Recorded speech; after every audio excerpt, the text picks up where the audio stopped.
This is The Scoop for Monday. I'm Juanita Hurtado Huérfano with the WMNF News headlines. A draft memorandum of understanding shows that the Tampa Bay Rays are seeking over $1 billion in public funds to pay the cost of a new stadium. Tampa Bay Times reporter Colleen Wright spoke about the deal on WMNF's The Skinny. I believe it was Bonnie Wise, the Hillsborough County Administrator, who's like, this hasn't been vetted. There's still work to be done here. There's not a ton of specifics. Like, they're looking at a portion from the city and a portion, with a bigger portion coming from the county. But I think it's also not clear how much of, for example, community investment tax, like who that would come from or how it would come. I think there's still a lot of details that haven't really been hashed out yet. The team has committed to paying around $1.2 billion of the proposed $2.3 billion stadium at Hillsborough College's Dale Mabry campus, plus cost overruns. According to the draft document obtained by the Times, the county will pay $750 million and the city will pay $251 million. To meet the team's goal of opening a stadium by March 1st, 2029, agreements must be approved by all parties by June 1st of this year. Coming up in May, Tampa City Council will hold a workshop for public comments regarding the stadium proposal. It will take place at the Tampa Convention Center.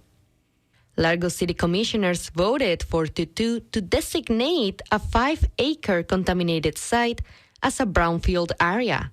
The new designation will pay for an environmental survey and cleanup of the area to develop the land into an affordable housing project.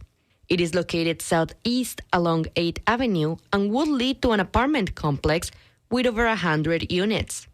According to the Tampa Bay Times, the land is next to a railroad, which likely caused the groundwater and soil contamination. While the designation was approved, residents and commissioners pushed back against the affordable housing project, which is still in the docket.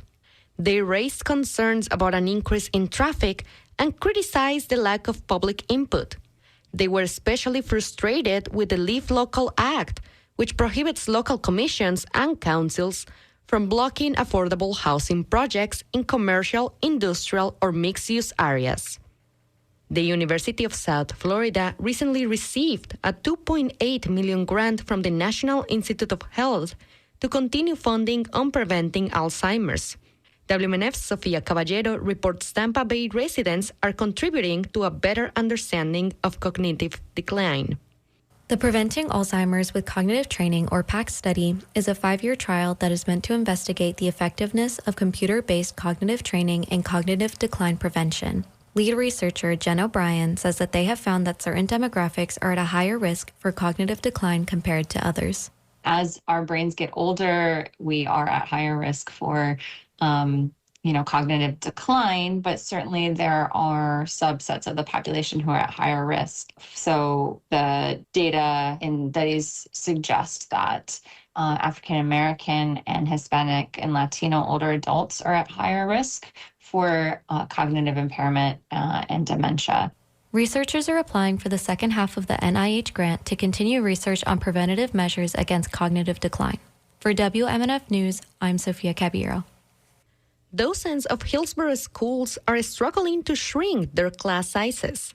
The Florida Constitution caps class sizes to 18 students from pre-kindergarten to 3rd grade, 22 students from 4th through 8th grade, and 25 in high school.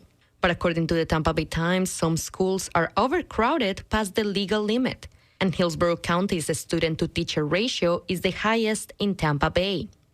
Last Thursday, the Florida Department of Transportation revealed a timeline for a series of construction projects along the I-4 corridor connecting Tampa and Orlando. According to the Tampa Bay Times, I-4's long history of traffic jams will be reduced by the summer of 2031. The 5 projects cost $2.5 billion and add 2 new express lanes in each direction along I-4. It will also add ramps, connections to new highways, and a new road segment. Osceola and Polk counties will also have some local roads widened. Today, it will be sunny and warm with highs in the high 80s. Tonight, it will be partially cloudy with lows in the low 60s. And tomorrow, it will be sunny and warm with highs in the low 90s. I'm Juanita Hurtado Huérfano with the WMNF News headlines. This is The Scoop, recorded at WMNF Tampa.